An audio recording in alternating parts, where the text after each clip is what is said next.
Entrepreneurs. Hi, I'm Brian Pombo. Welcome back to Brian J. Pombo Live.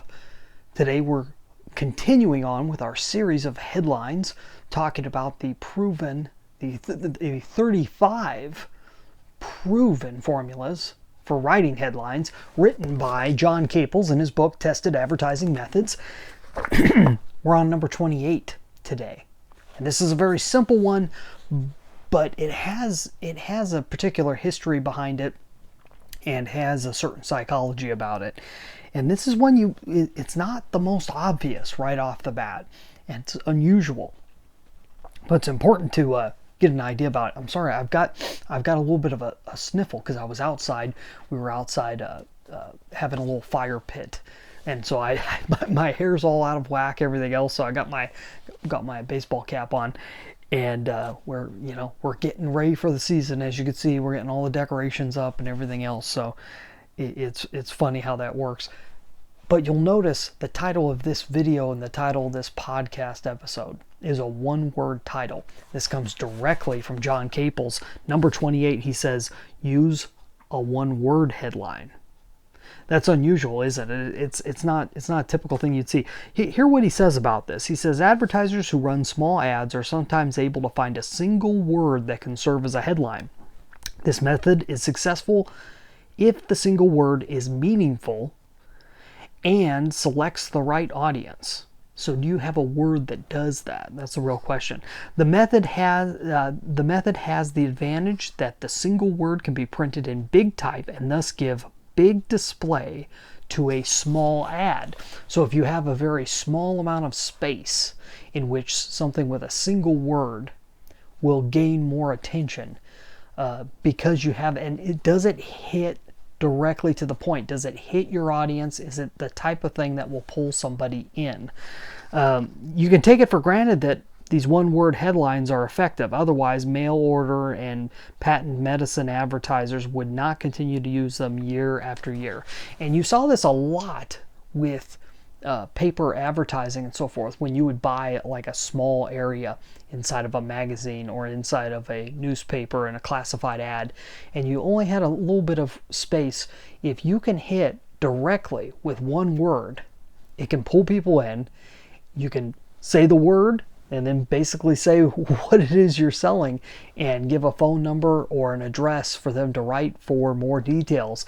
And that would be enough to be able to get along. If you understand the psychology behind that, it's actually very powerful.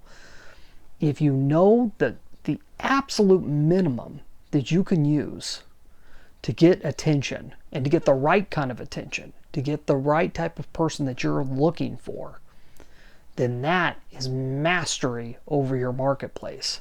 That is really understanding your market better than anybody else. It gives a couple of examples here. Accounting, aviation, diamonds, reduce, law, patents, nerves, corns, vitamins, bashful, question mark. And he also says that two of the old-time classics, one is hernia and the other is sex. And sex is a common one because they used to run it in college papers and would say, sex, now that we have your attention, here's how to get the most money for your used textbooks, etc. And it'd be some bookstore or something. But if it's an audience that's not used to that type of thing, then it would grab their attention. A younger audience, it would make sense that you'd be able to get their attention with that. Or hernia, I mean, who's going to pay much attention unless you've got a hernia issue, unless you have a fear of having a hernia issue. But if that's directed toward you, if that one word, bolded in all capital letters, has the ability to pull you in, then it will.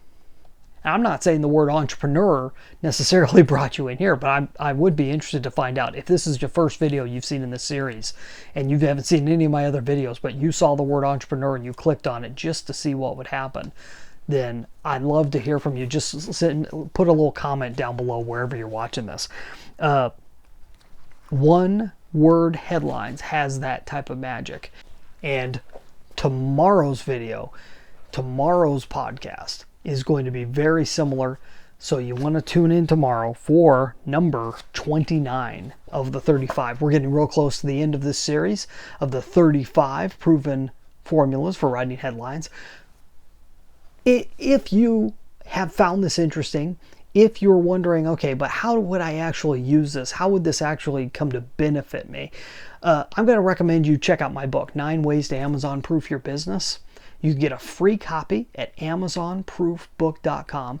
In there are 9 specific areas that you can use within your business to make it completely competition proof. And if you've got those taken care of, then these tactics, and that's what we're really talking about, is tactics. These tactics can help get you the ability to stand out. But if you don't have those other areas taken care of in the 9 ways, it's going to be a little bit tough. You may have a tougher time standing out, and these tactics may just distract you. Don't want to do that. But if you're interested and you've read through the book, or you're interested in reading through the book, start reading through the book and then show up tomorrow. We're going to go through number 29. You have a great night. We'll be back tomorrow. In the meantime, get out there and let the magic happen.